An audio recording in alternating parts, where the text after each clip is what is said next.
Hi everyone, you're watching Science Bites with Archana. Flora. Just like many of you, I'm locked down in India trying to survive this pandemic. And what better way to survive a global shutdown than to look at nature and see how she's done it, right?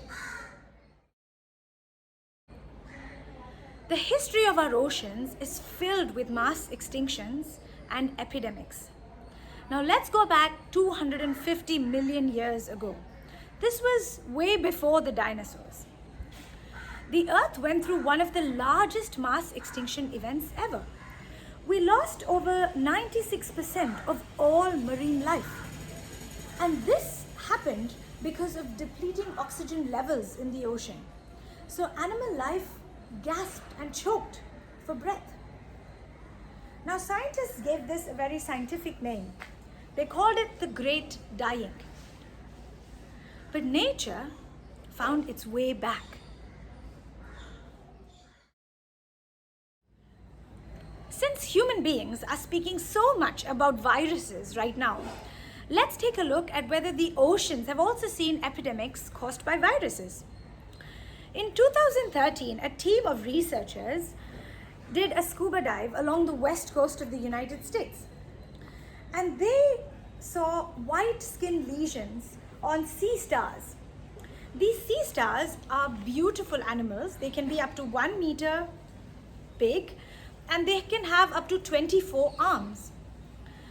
And they were going through a very peculiar disease where they would lose all their arms and eventually die off.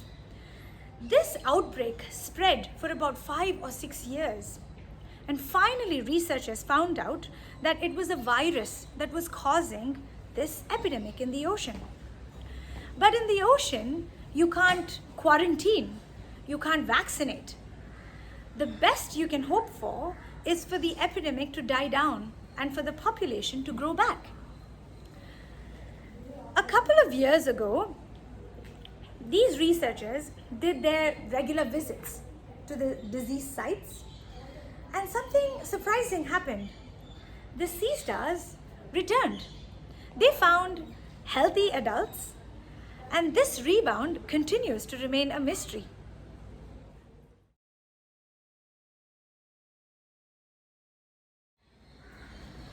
Today, the ocean is facing two of the largest epidemics in recorded history.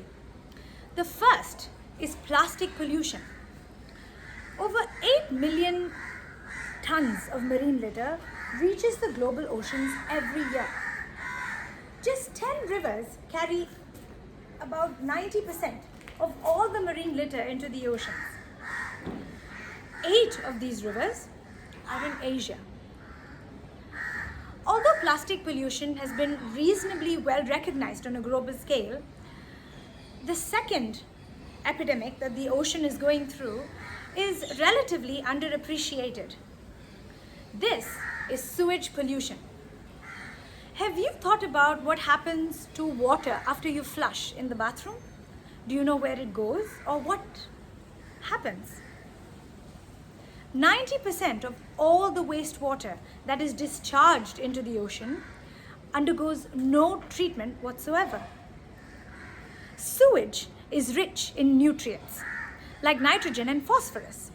And when these nutrients are discharged into the ocean in excess, they cause the organisms, the animals, to respire rapidly and consume this oxygen, resulting in an ocean that is depleted and starved of oxygen, an ocean that is completely out of balance. I hope you enjoyed listening to this science bite on ocean epidemics. So stay home, stay safe, and stay tuned for more. Bye.